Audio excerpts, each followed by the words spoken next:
आसिफ जरदारी ने इस्टेब्लिशमेंट के नुमाइंदे सरफराज भुगटी को वज़ीर आला बलूचिस्तान बनाया ताकि चेयरमैन सेनेट के लिए अपना काबिल एतमाद यूसुफ रज़ा गिलानी ला सकें। चूँकि सदर की गैर मौजूदगी में चेयरमैन सेनेट कायम मकाम सदर होता है, इसलिए आसिफ जरदारी साहब को ख़दशा था कि उस सीट पर उनका बाएतमाद बंदा होना चाहिए, जिसके लिए उन्होंने इस्टेब्लिशमेंट से सौदेबाजी की।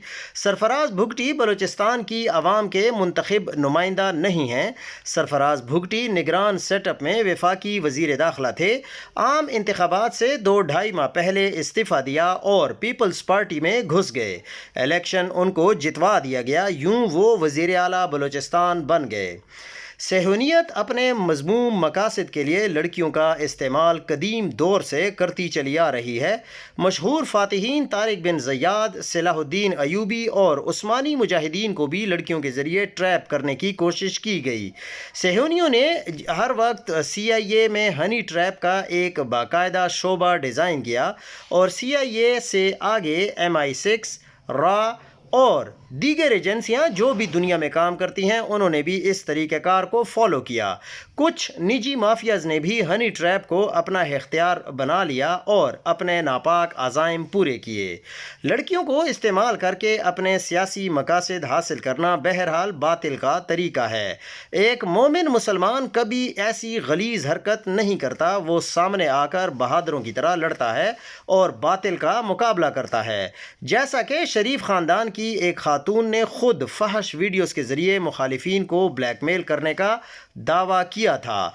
जबकि एक दफ़ा इमरान खान को एक खातून की नाजेबा वीडियोस से मुताल्लिक बताया गया तो इमरान खान ने सख्ती से डांट दिया और कहा कि हम ऐसे घटिया काम नहीं करते।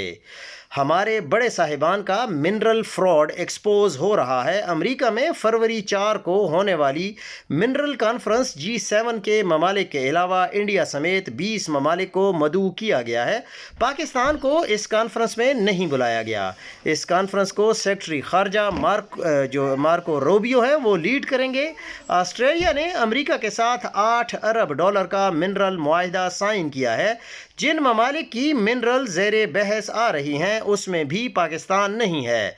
उसमें अफ्रीकी ममालिक कांगो, गयाना और कीनिया शामिल हैं। लगता है कि बड़े साहिबान ने सराय आलमगीर की नहर से 2-4 पत्थर उठाए थे, कहीं से 4-5 बांटे कच्चे लिए थे और मरियम नवाज के मेकअप बॉक्स में रख कर ट्रंप के हवाले कर दिए थे।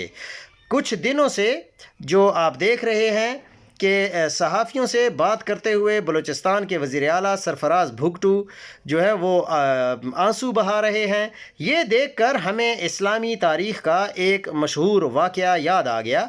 उंदलस यानी मौजूदा स्पेन में आखिरी मुसलमान हुक्मरान अबू अब्दुल्ला था।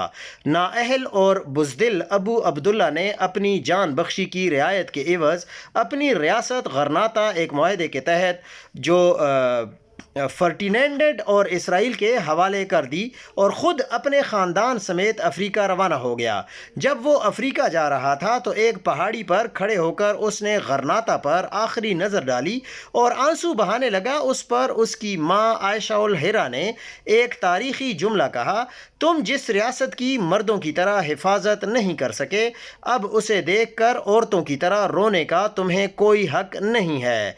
जल्दी चलो, सफ़र बहुत लंबा है। सरफराज भुगटी साहब ने भी हमने उनसे यही गुजारिश करनी है कि तुम जिस सूबे और जिन अवाम की हुकूक की मर्दों की तरह हिफाजत नहीं कर सकते, अब उनके उस नुकसान पर सामने आकर औरतों की तरह आंसू बहाने का कोई तुम्हें हक भी हासिल नहीं है। कुछ दोस्त जो हैं वो जल्द मायूस हो जाते हैं। मायूसी हमेशा गुनाह होता है और मायूस होकर पूछते थे कि वो तो ट्रंप के साथ लंच करता फिर रहा है, अब हमारा और ख़ान का क्या होगा।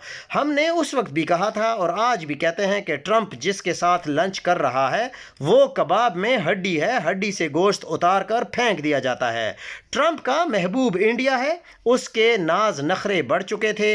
रात को देर से घर आता था, रूस के चक्कर लगाता रहता था, सस्ता तेल खरीदता था, इसलिए ट्रंप उसे कुछ सबक सिखाना चाहता है। जैसे ही सबक सीख गया, जाली रकीब की ज़रूरत नहीं रहेगी। अब पहले ट्रंप के तेवर तब्दील होंगे, پھر ہمارے حالات تبدیل ہوں گے۔ یہ پاکستان کے لیے، عمران خان کے لیے اور جمہوریت کے لیے بہت ہی اچھی خبر ہے۔ ہمارے جو بڑے ہیں اور ہمارے جو بڑے لوگوں کے کچھ ادارے ہیں، ان کا فیصلہ یہی ہے کہ عمران خان کے بیٹوں کو پاکستان نہیں آنے دینا۔ اگر بار بار قاسم سلیمان کا ویزا منسوخ کیا جا رہا ہے تو تحریک انصاف اور فیملی کی جانب سے دوسرا راستہ اختیار کرنے کی ضرورت ہے۔ سچویشن گھمبیر ہے۔ جیسے پہلے UN کی اسپیشل رپورٹ آئی کہ عمران خان کے ساتھ سلوک بنیادی انسانی حقوق کے خلاف اور ٹارچر کے زمرے میں آتا ہے، اب موجودہ جو ان کی صحت ہے اس کو لے کر معاملات خراب ہیں اور انہیں دوبارہ اس فورم پر اٹھانے کی ضرورت ہے۔ انہیں اسے عالمی سطح پر اٹھانا چاہیے اور اس موقع کو ضائع نہیں کرنا چاہیے۔ عمران خان کی صحت کے معاملات پہ یہ ڈیمانڈ کرتے ہیں کہ فوری طور پر کسی تحریک کا آغاز کیا جائے تاکہ حکومت مجبور ہو کر عمران خان کو ان کے ذاتی معالج سے ملنے دیا جائے، لیکن ایسا نہیں ہوا اور 8 فروری میں بھی 5 دن ہیں۔ عمران خان کی صحت کو دیکھنا بہت زیادہ ضروری ہے۔